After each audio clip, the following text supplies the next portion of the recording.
Hi, welcome back to the TrailManners podcast, Singletrack Session number 104 with Eric Manning here and Joel Hatch. We are going to catch you up on a busy week in Europe, as well as some upcoming stuff here, and just a few more tidbits of information.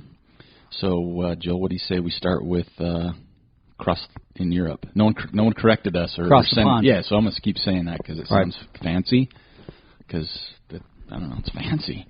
But it is September. It is. It's crazy. September, temps are dropping. Yes. A little bit. And flowers, leaves are changing because it's been so dry. It's really amazing how pretty it is up there right now. It's going to be. But it just doesn't feel right. And I think it's not going to look as pretty in the next 4 weeks, 5 weeks. Yeah, right. Where it's going to be down, dead, whatever. But yeah, September. Hope everybody had a great Labor Day. We're going to jump right into it, and the first thing I want to do is make an apology to Killian personally, because as you know, Joel and I nicknamed him the Hornet. Yeah. Last year at some point, and Did we jinx him? I think so, but you know what's crazy is I feel like I'm closer to him than ever right now. Gotcha. Because no friggin' joke, I got stung by a wasp on Thursday. Did ya? Same time frame he did almost. Oh. Right, their race started Friday. They did. Okay, so I got stung Thursday. So, yeah. And it hurt like a son of a bee. Right in the old foot, huh? I got stung on the elbow. Ooh, yeah. Owie. My entire, I was okay, and I did my run because it was right when I started my run. Right. I was like, son of a gun, and so the whole run was kind of itchy and not feeling good. The rest of the day I was okay. I woke up the next morning, and I looked like Popeye. Did ya? My forearm was so swollen it scared me because I haven't been bit like that. I'm like, oh, no, this is not good. And then when I read Killian, I'm like, dude, we are like blood brothers. Yeah, you are. Corsican Sting brothers. Yeah. So, we'll apologize to him because, as you heard, he got stung by a bee. So mine was a wasp because I saw mine, but on the foot. Right. And I guess really you think about it because I saw Jim Skaggs get stung by a bee 2 days ago at his beehive. Right. And it's no big deal. Yeah. But I guess if you have allergies to them or reactions. Right. Yeah, so unfortunately we hope we didn't part of that jinxing thing. So, because we picked Killian to win. He was really close to validating our taper-up theory. Oh, yeah, he totally was. Yes. Crushing it the week before. Yeah, we almost had that data point that we needed. So it could have been maybe not a bee, but like a competitor's drone that stung him. There you go. Kind of like shoot down our taper-up movement, right? So to say. Then did you see also Alex Nichols? Did he fall? Yeah, they had the video of it, and it showed where he actually fell. Got trampled. Yeah. Yeah, running of the bulls. Yeah. 20 meters in, he got taken down in the sprint part because you have to on the road and hurt his hip and knee. Yeah. So that's, man, we say it all the time, but realistically, anything can happen at these events. And I think everybody that followed the race, the amount of DNFs and who they were and how late some of them were in the game. Holy cow. I mean, there's been a lot of chatter on social media talking about, this the person that did first, second, or third or this, they weren't. It doesn't matter how good you are. It's just, it's 100+ miles. Yeah, 105 miles, 30,000 feet of climbing. You keep it together, you deserve it. That's right. Because on the women's side, just listen to the drops here. We're talking UTMB. UTMB right now. So you got Magda. She dropped. She got hurt. Yeah, Carolyn Chavarreau, Claire Gallagher, Sarah Keys, Eliza Lapierre, Sally McRae, Amy Sproston, Stephanie Violette. That's just to name a few of the big names. Those are all easily podium people. Yeah, all day, every day. So as we know, the winner was Francesca Canepa from Italy. Right. 47 years old. Yeah, crushing it. Solid. Makes me just feel really happy about that. So she won 5 minutes ahead of a lady from Spain. Is it Uzi? I think so. I'm going to go with that. It's UXUE. I should have Joel pronouncing these because that sounds like better than me. And then third place was Jocelyn Pauly from France. So were they all within 10 minutes of each other? Yeah. Something like that? Yeah. So the women brought it. 26:03 to 26:15. So 12 minutes between the three first place females. They were close together all day long. Yeah. Well, even, I mean, the entire race was just crazy to kind of unfold, refresh, look at this, like, what happened to so-and-so? Because now it's someone there. But, you know, some pretty fun performances, though, along the way. Kat Bradley finishing 8th in 27. Casey Lichtig 10th in 27:31. That was so cool to see her come in like that. A couple people have had really rough go for a while. So, yeah, just ladies' side was awesome. Claire Gallagher, her little post-race report was awesome. When she said she shat her pants for the first time. Exactly. It's like, good on you for being awesome. That's You're not being truthful. Yeah, hey, I shat my pants for the first time. I'm like, okay, all right. Yeah. Hope they haven't seen the pictures, thank goodness. Yeah. But yeah, great race. And then, of course, our local friend, Tara Warren, she gutted it out. Yeah. And got herself Sylvia a good Greer, finish. too. Sylvia Greer. I didn't know she was running it. I didn't either. Yeah. She's all sneaky and She is, man. She's a beast. She just crushes everything. But yeah, super impressive on the women's side. But yeah, the amount of drops and the names is something we can't predict, you know, and that just adds into it. Then on the men's side, same story. Carnage all day long. All day long. I mean, obviously it started, right away with Alice Nichols, 20 meters into the race. 20 meters. Done. Of course, Walmsley, Tim Tollefson, Ryan Sands, Zach Miller. Of course, we just mentioned Killian. Mark Hammond from here. No. That one bummed me out big time. Yeah, because he was like top 10. I was like, oh, here he comes. And he's, I was better than bummed me out. But one of the notables that I hope you were paying attention to the TrailManners Facebook page is Luis Alberto Hernandez. Yeah. So he dropped, but his pre-race video was legendary. It was. Like, top it anybody out there. Yep. It was so amazing. Joel sent it to me, and I couldn't stop watching it. I was like, first watching, going, what is going on? It was Am I watching some soft porn here? What's going on? Might as well then. But it was hilarious. But yeah, that's just some of the names that dropped. There's a multitude of more people that still had an opportunity to be up there. But Zach Miller and everybody we just came up with. And on the men's side, I'm not going to say it probably shouldn't be a surprise for the winner. Professor X. Yeah, Javier, he had a great day. Xavier. Xavier. Okay, someone said Javier at Hard Rock. And no, like, that seems weird. Is that what we're calling it? I think it's Xavier. All right. So he did it in 2044. Xavier Thevenard. Joel's crushed. He's been studying. I studied that one a little bit, yeah. What's the other one? Rosetta Stone. Yeah, that's right. Yeah. So that was, just 6 weeks after Hard Rock, and we all know the story there. But congratulations there. Yeah. Set him up nicely. People call it redemption. I don't think it's redemption. No, he just went out and just did his business. Yeah. Second place from Romania, Robert Hanel. There you go. And third place was Jordi Gamito from Spain. And I know I'm pronouncing these wrong, but you get the picture. Right. But even the men, 2044 was first. And then he had about an hour gap on second. And second and third was about 20 minutes apart. But yeah, some other notable finishes. Timothy Olsen, 28th, 25:40. So we picked him top 20, I think, last week. I think it's the top 100. Did you? Yeah. I thought it was 20. But good on him for finishing, right? Yeah. Because I think he had a rough patch and he gutted it out. Yep, he rallied it a little at the end, too. So, yeah, great performances all the way around, but the amount of DNFs at this race were unreal, especially when you're looking at it not on percentage or numbers-wise, but name-wise. Yeah. Right? That's crazy. Every time I get a feed, it's so-and-so dropped. I'm like, what is going on? A lot of people kind of got injured. Yeah, there was. I think it was kind of rainy and slippery, so I can understand that. Tollefson had a pretty good D on his leg. Yeah, he gutted that out as long as he could. I don't blame him. And our boy Zach was just putting it to Xavier. He was up there. They were battling hard. And what was cool is he goes, I'm going to break him. They had like 50K to go, something like that. Yeah. He goes, I'm going to try to break him. Ended up breaking himself. That was his report. It was awesome. You need to go read it. It's on InstaKitty. Go read it. It's a great description of how he was racing. And then he seems like he got hurt, too, at the very end. That's too bad. Yeah. He took the helicopter ride. But it's cool that he went for it, though. Yeah, well, what's that? He's like getting out there and saying, hey, I went for it, and I failed. But at least he's admitting to it. Yeah. No, I like that. I want to know what's happened to Walmsley. I'm a little disappointed right now. Yeah, I don't know. I want that. I think that we kind of deserve to know what's happening there. What do you, there's nothing been said, right? Radio silence since he dropped. That's what I was kind of, because I asked, and I know people have been asking, and I don't know. Did he get hurt? Yeah, did he get hurt? Is he sick? What's going on there? Yeah, I'm not sure I never saw what happened there either. Inquiring minds want to know. We would like to know. Yeah.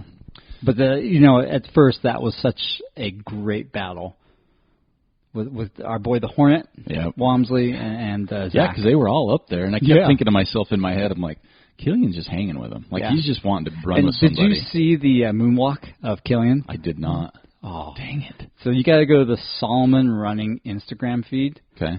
And did you see where he was power walking? I did see some power walking. Yeah, so Walmsley just trots by, and then Killian comes behind him, and he power walks. Well, Jamil Curry gets a hold of that clip and puts a little moonwalk music to it. Oh, it's really good. That's awesome. Yeah. Yeah, I just pulled up Walmsley's page, and there hasn't been a post. Yeah, 0. At all on anything. So maybe he lost his phone out there. Yeah. And just haven't posted, because that's interesting. Yeah. I hope he's okay more than anything else, because I want to see him come back, run North Face in November. Finish a good year. And crush that. And then next year, I want to see him go to Europe and train. Kind of do the circuit type thing over there, train like some of the others were doing. Yeah, so he spent a month in the San Juan's training. That's great training, but it sounded like you were sleeping in and you're getting up and going for a run. How about you get up early, go train hard, come back, maybe take a nap. Oh, do a second run in the evening, kind of like the race starts in the evening? Because that's what I think is screwing everybody up. Yeah, that late start. Yeah. And people just aren't accustomed to it. Well, I'll say it again. Just even that little small one we did with Turtle started at noon. That was hard to get up and into it, right? Exactly. We run at 5 or even 7, I say at the latest. So getting a noon start, your clock's different. Your thinking's different. And then when you get out there, it feels different. Body rhythms are different, right? So that makes a lot of sense. So it'll be interesting because I'd like to talk to some UTMBers. I think he's got the ability to nail that race. Oh yeah. He just needs to tweak his training a little bit. Yeah. I couldn't agree more. And I hope, like I said, I hope he's okay as well. It's just everybody's come out, like you said. Alex has come out, and Claire's come out. Mm-hmm. And, just kind of exactly. Everybody wants. And to Zach, I want to see him, just win that outright next year. I love that guy. He's awesome. But did you see? And we'll stick with UTMB and then get into the other races. Okay. But there's an announcement too that UTMB is adding to their calendar. Like another race? UTMB Grand Slam. Grand Slam. So they're focusing on this. Like UTMB, UTM Fuji? No, they're adding races. So the same weekend? No, they're adding races all over, like China. That's what I'm talking about. Yeah, they're bringing some to the United States. So what? Yep. So are they just going to absorb and adopt a race here? I don't know. Or is this a new race? I read. I'll put the link on our show notes, but I was reading through the link, and it didn't give a ton of information as far as where or how.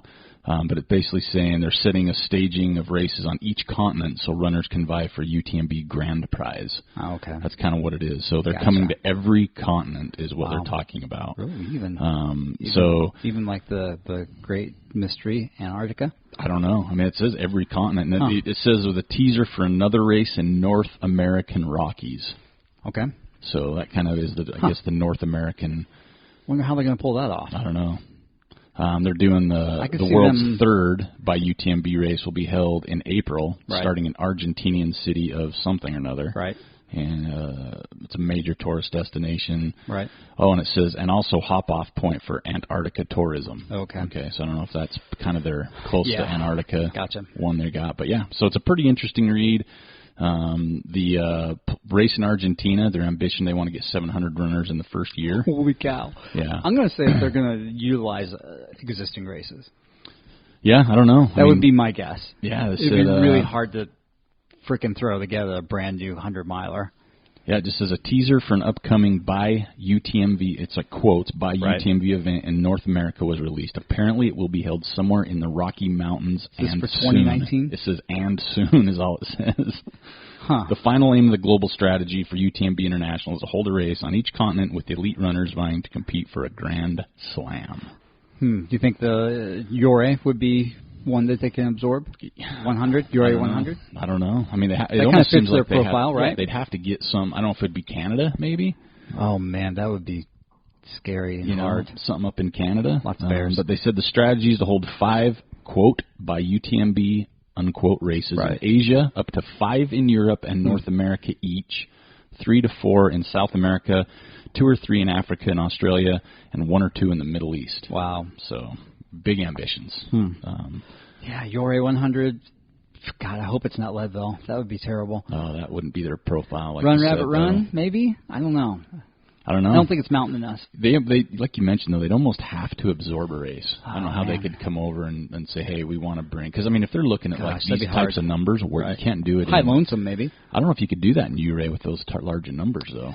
Because you're going to want numbers. Yeah, right? Oh, yeah, that's their whole game, right? So It's I don't big know if they numbers, could get great into the... start-finish, but, gosh, yeah, I don't know. I'm going Steamboat? for Canada. They're going to do in Canada. That's my guess. Where out of? I don't know. I don't know the whole Canadian scene very well. I don't either, but I know that there's not a lot of room here. Yeah. No, it's true. I'm trying to think where else they could do it. And I think permit-wise, I don't know, maybe Canada will give them something. I don't know. Maybe they've been working on this for a couple of years and they got everything dialed in. Super secret. Yeah. Super under the radar. Right. Well, I'm looking forward to seeing what they got to offer. Yeah, it'll be interesting. Because maybe you could do a by UTMB race without going to Europe. For those I was telling my wife, I was like, I really want to go over there and do one of these races, Yeah, this is the... CCC, TDS, the OCC, the MC Hammer. The MC Hammer. Whatever. The PDYZ, the XOXO. The PTL. I want to do the XOXO, the Hugs and Kisses race. Right. Speaking of, we'll do the CCC coming up next. CCC was this weekend. It's 101K. Right. With 20,000 feet of elevation is all. So it's smaller, right? This year... and we'll talk on this. China's been making the waves, man. Meow Yao, that's good. Did you just make that up? No, that's her name. That was awesome. She's the race winner, and she finished 11th overall. Yeah. 11:57. She was running fast. She was running really fast. Katie Scheid from U.S. was second, 12:28, and Ida Nilsson from Sweden, third, in 12:41. So that was on the women's side. The men's side, Thomas Evans. Thank you, Thomas, for having a name I can pronounce. Yeah, he came in looking pretty good. From the UK. Right. He finished under 11 hours. Second place was Min Qi from China. I think he is the boyfriend of Meow Wow. That'd be all right. I believe, they travel together. I think that's what I saw on the... What was cool, UTMB had a live feed the whole time. Yeah.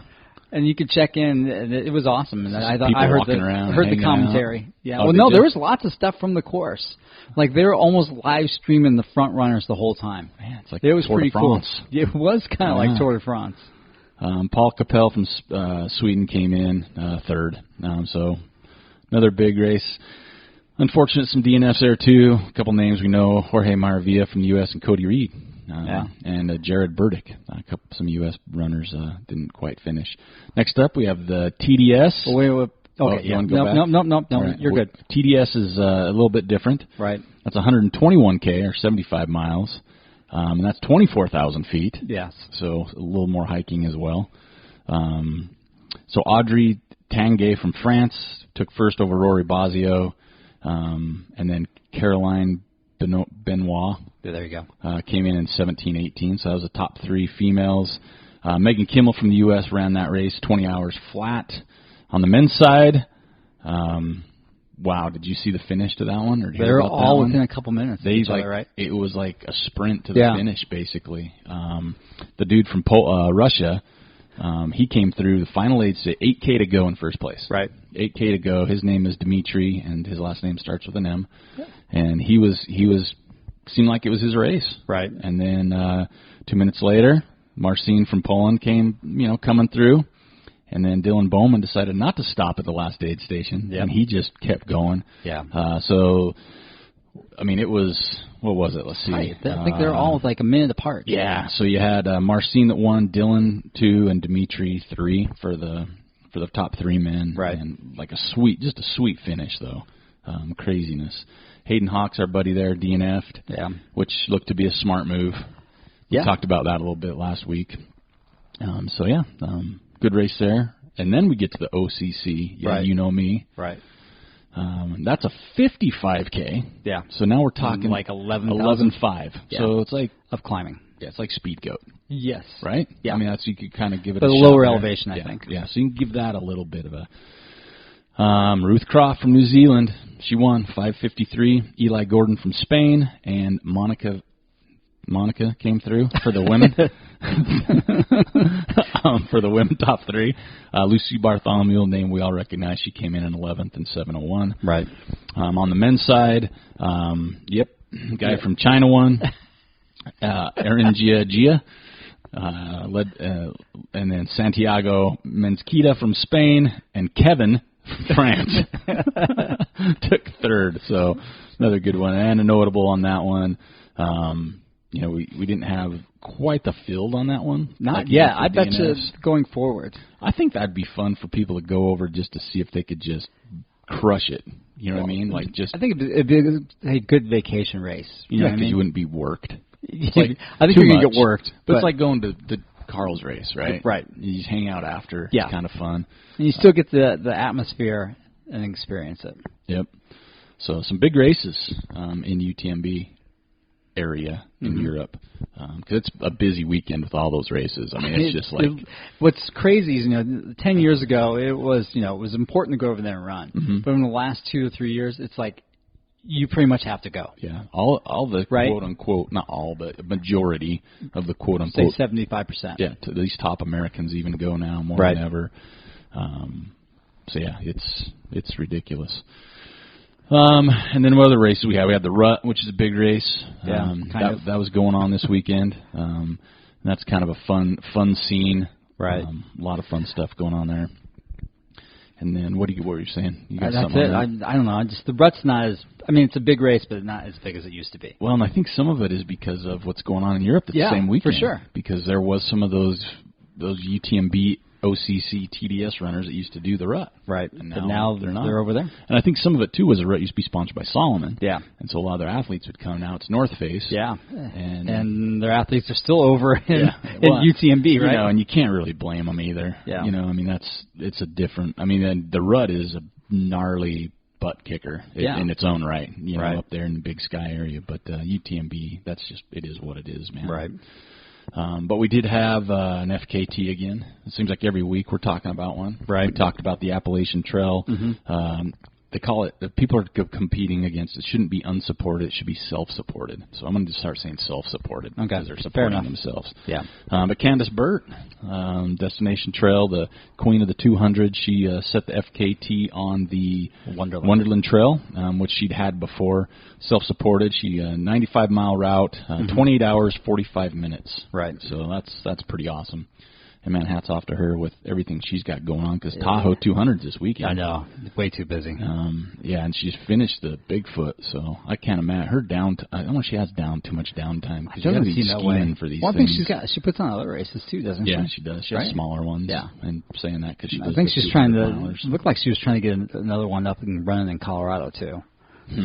Oh, a 200? That's what it looked like, and then there's talked about that before. There's word that she's trying to get that 300-mile race in Arizona. I don't know, dude. 300 miles. Yeah. They better have really good hotels there on the course. Yeah. That's what you need for something like that.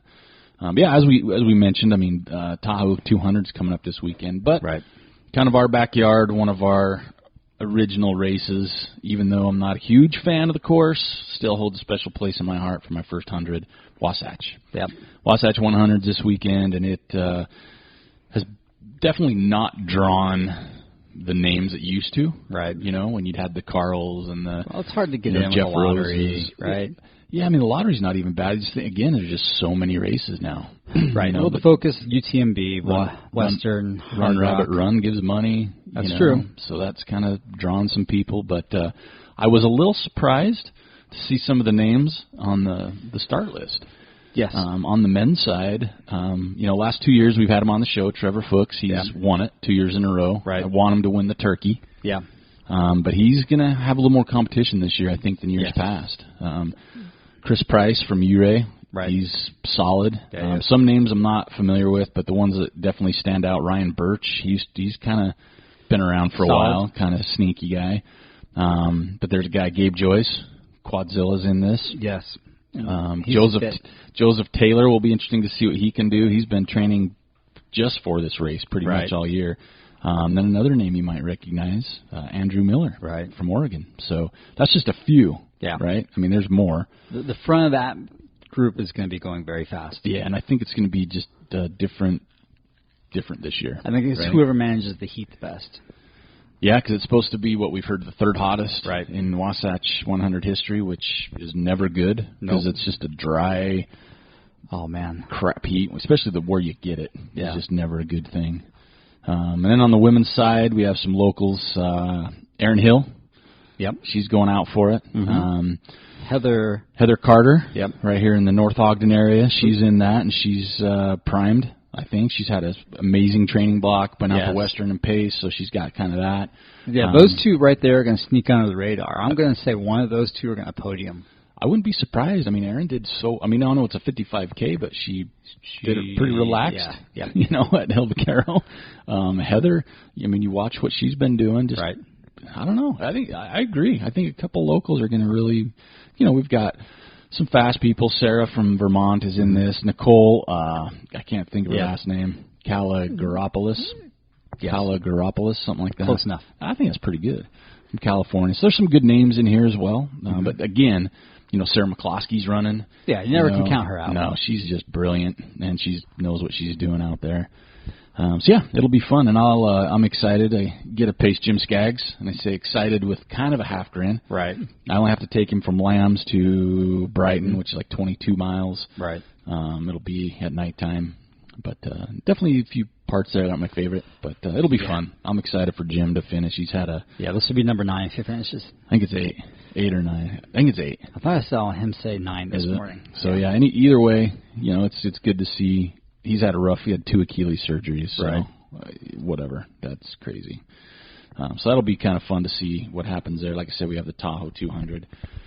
What else we got going on? Okay, so here's my idea. I came up with this, and I've passed this on to a few people, and I only bring it up on TrailManners because I know there's some intelligent people out there, and I'm not super intelligent. I come up with good ideas, but I came up with a new product, all right? The name could be like Scent Pick or Pick Scent, and Scent is with an S, S-C-E-N-T. Okay. Because I thought about this, so I'm running, and I thought, you know, pictures are cool. Like I see the photos on the TrailManners Facebook, all these cool photos, but the thing that's lacking is smell. Okay. Like when you're in this really cool, mossy, like in Bellingham, crazy different smells. Right. So you need a little thing like an iPod or one of the so you can capture that essence. It's not even that. So it's going to have think of a ink cartridge. Yeah. It's going to have a little teeny cartridge that goes in the device, and it's like, say this one's called the Nature cartridge. So when you take a photo and you send it to your friend, you can tag the photo. Yeah. Cedar. Yeah. Gotcha. You know, whatever. And so when they look at it, it kind of gives this little puff of scent. I think that should be a new feature on our phones. It should be, and it's a little cartridge. Like you don't have to have it. But you could send, it's like, you know, those digital, you put a USB in those little picture frames that people give for Christmas and has all the family photos. Yeah. It could be like that. Gotcha. Because there's enough people that share photos that you'd think that'd be pretty cool. And you could even expand it to like, you know, you're cooking sugar cookies and have a sugar cookie scene come out. So you have different cartridges for different areas. So you send a photo, you know, maybe, I don't know, you're by a waterfall or something, or the ocean, and you got that kind of that ocean scent. I think you need to take it a step farther, because that seems like the introductory technology right there. I think you need to go for it, where you actually have the ability to capture that particular smell. So it like sucks it in? It sucks it in, and then you can digitally reproduce that on the user's end, and then it just wafts it out. I think that'd work. That's how they do colognes. Yeah, exactly. Kind of like that, right? Yeah. I think you could, that would be game changer, right? Like think when you go into those bathrooms and it's got that thing on the wall that every once in a while shoots the scent, like. But that would be it. Yeah, you get one of those when you open that picture up of Bellingham. You get exactly what you're experiencing at the same time. Like when Jim sprays me with bear spray. Take a photo of me of that, and then someone's looking at that and bear sprays them. Right? That would be awesome. So that's my thing that people need, because there is a ride in Disneyland called Soaring California that does that. You're flying through California and you go through the orange groves, and they'll suddenly smell oranges. Gotcha. And it's the coolest ride because scent is such a big. It's really powerful. Yeah, So that's my pick. So anybody out there, you can just put me on there, a small percentage of whatever you make. Yeah. But that's it. I mean, if you think of the house one, you could like send pictures. Hey, happy Thanksgiving. Smells like turkey and gravy and pumpkin pie, and you're there. Pumpkin pie, yeah. Yeah, you're there with them. Right. I think it's just that next step. So anyway, good luck whoever tackles that one. But let me have just a small small piece. percent. Yeah, small piece. But it's going to be the next thing. We can do it, and everybody needs to. So. All right, moving on. How about some Strava last week, which I thought there was an individual I thought would be there, but nope. Christian Morgan, mileage 128.2. That's a lot. Run time, Dan Hawk, 34:01. Oh, my gosh. And climbing, Christian Martin, 33,593. Oh, my gosh. So so impressive. Yeah, unbelievable. That's some business there. And let me see here. What do we got next? It's your week for Woody Footy. Oh yeah. Thank goodness. Yeah. Because there were some. There's one or two good ones. So that Christian, I think, ran UTMB. Gotcha. I'm looking at it. Yeah, he ran UTMB. So good for him. And he must have put some in on the side. Right. So Woody Footy this week. It's Joel's turn to pick, and we did get our last hat out. They did claim it. But I will say there was some really good ones. Really good ones. Jen Haas-Walker, she nailed a few for sure. Right. I know it was kind of cool to see Annie McDonald's. Oh, man. Where they went across basically the Great Salt Lake. The dry lake bed. Yeah. And really mind-numbing. Yeah, until they got to some other stuff, I guess. They fell through, didn't they? They got some water. They got some big-time water. Yeah. The Bellingham, there's a crew from Bellingham that's been lighting it up with some sweet shots. Our friend north of the wall had a good shot. Yeah. Yes, absolutely. Hayden Hawks was across the pond. Mike Pace had a really good one up on Hidden Valley. Yeah, that's popping right now. It's starting to pop right now up in there, so I want to get up there. Why that's happening. We had it from all over Illinois. Heather Carter, who we mentioned, she did Indian, and same thing, just super popping. Funny one, though, was Jeff Hart laying down eating some berries off the side of the trail. Right. I'm sure those tasted good. But Heather Bluth at Pack Saddle Lake was doing some rope swing, which I thought was kind of like celebratory. But you got the winner this week, so who's our winner? Chandler Gagne. Chandler from Bellingham. Yes. His was a sweet shot. There's no doubt about it. And I've had the fortune to run with Chandler. Right. When I went up there to run a little bit. Super awesome guy. He's from Texas. Kind of scenery overload for him now up in the Bellingham area. So Chandler, go ahead and send me your mailing address, manners@trailmanners.com, and we will go ahead and get that out for you. But there's just a lot of good ones again this week. There's a fun one from Stacy LeBlanc from Alberta with all their feet over. Right. They were up somewhere, up. There's that one from Vermont. No, Vermont, New Hampshire. New Hampshire? Yeah. Oh, yeah. I can't remember the guy's name that took it, but that was outstanding. Yeah, I'm trying to remember which one that one was now. Mount Washington. The Pemmy Loop? That one? That was Chad Smith, the Pemmy Loop from New Hampshire. Might have been Chad. He's sent in some good ones pretty much all he's year. already won, so that's why I couldn't pick him. Yeah, he's been doing it all year. Travis Hutchinson had a good one running through the rut. But yeah, that's a Woody Footy for this week, and that, again, we need to thank the Sign Garage on 25th Street for taking care of us on that. We still got probably about 10 to 12 left. Okay. That's just a rough count on the hats to go. So make sure you send me your information, and we'll get that stuff right out to you. We did have one Ask TrailManners question, which is a good one. All right. And then we have our closing quote. So here's the question this week. So listen carefully, because this could apply to many people out there, and that's why I love this part of the show. Ask TrailManners. I will be pacing this weekend at Wasatch, and I have never met my runner before. They are from out of town and needed help. Any tips? ? Also, if I'm picking them up at a certain location and they give me an estimated time, how much earlier or later should I arrive there to get them? Since I don't know them personally, I am nervous on how hard to push them when things get bad. They have a sub-30 goal. Thanks, guys. Love the podcast and all you do for the community. So there's like few parts to that one. Yeah, that's... First of all, thank you.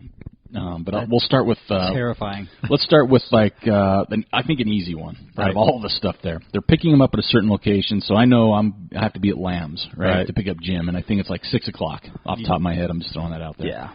So if it's 6 p.m. and I need to pick him up at Lambs, I'm going to be there by 5, maybe 4:30. But they might not let you in. Right. No, there's new rules. Yeah, I'll be at the parking lot below. Right, so I won't be at the aid station. Right. So where I need to, I usually like to show up at least an hour before they think they're going to be there. Right. But also what you can do, and it's not like always accurate, but kind of pay attention to their times. The tracking. If you can. Right. Because if I can't see tracking, first of all, I would never show up late.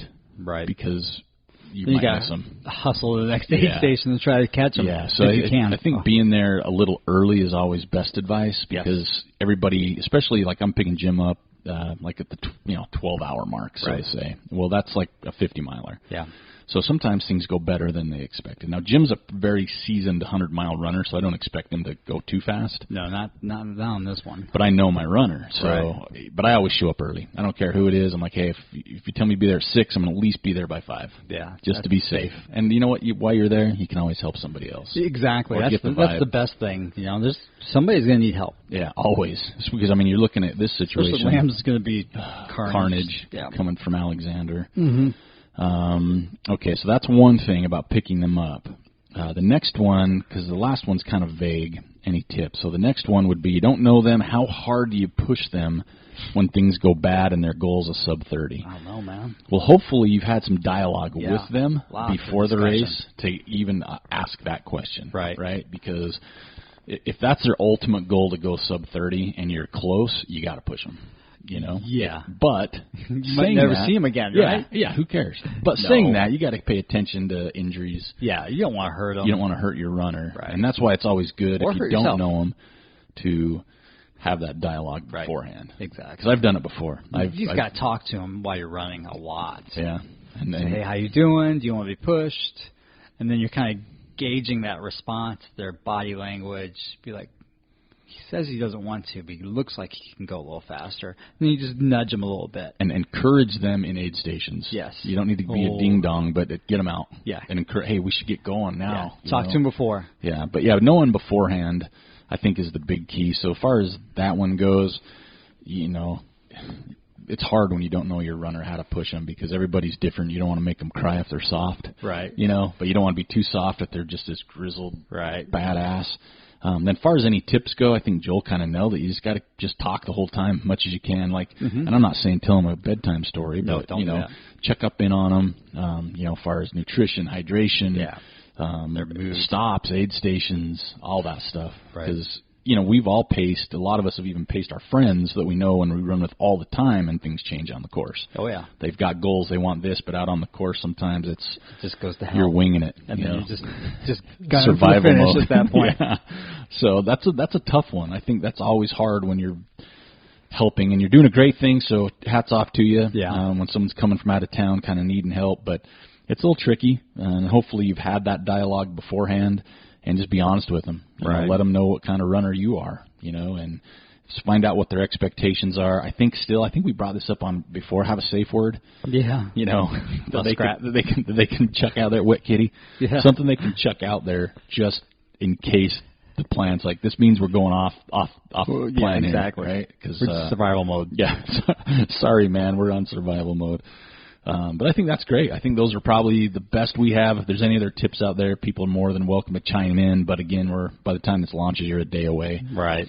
So I hope that helps. Thanks for the question. We always appreciate those because I think a lot of times they do help other people as well that are listening. And it also keeps our minds sharp to be thinking ahead. So I think that's all I got for this week. I know there's a lot going on this weekend. We're in September. There's some big races still coming up. Right.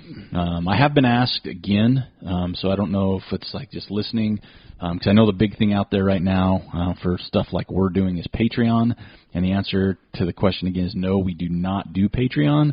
There's a few reasons why, but if you are interested in helping out in any way, we do have a donate button. Yeah. We do have an individual that has a monthly recurring You can set that up. I think you set that up a couple of years ago. Yeah, $5 a month, man. It keeps going. It pays for, it helps. It pays for like website hosting and stuff like that. So if you do have that question or anything, unfortunately we don't have Patreon. No, we got a donate button. Yeah, right now we're not looking into it. So if you do want to donate, we do have. I know Patrick. He's donated a few times from Colorado, which we absolutely appreciate. So that is an option. So I apologize that I can't answer everybody's. Hopefully we can answer it here, which is always the best. So we do have a closing quote from Jared from New York. And I don't know if it's New York City. It just said New York. So here we go. Here is the closing quote for episode 104. And it's a good one for you runners out there that are getting ready to tackle something big this weekend. Human beings are made up of flesh and blood and a miracle fiber. I'm going to start over. Human beings are made up of flesh and blood and a miracle fiber called courage. So all you runners out there, you Wasatch 100, you Tahoe, whoever's running this weekend, just remember that. You got flesh, blood, but you got some courage. That's right. So everybody stay safe. Don't get stung by anything this weekend if you're getting ready to run. And we will talk to you next week. Please send your questions in for Ask TrailManners. We love answering those, and they can be about pretty much anything. We'll decide once it comes through. But thanks for listening to the show. Thanks for your support. And this is Eric and Joel, and we're out.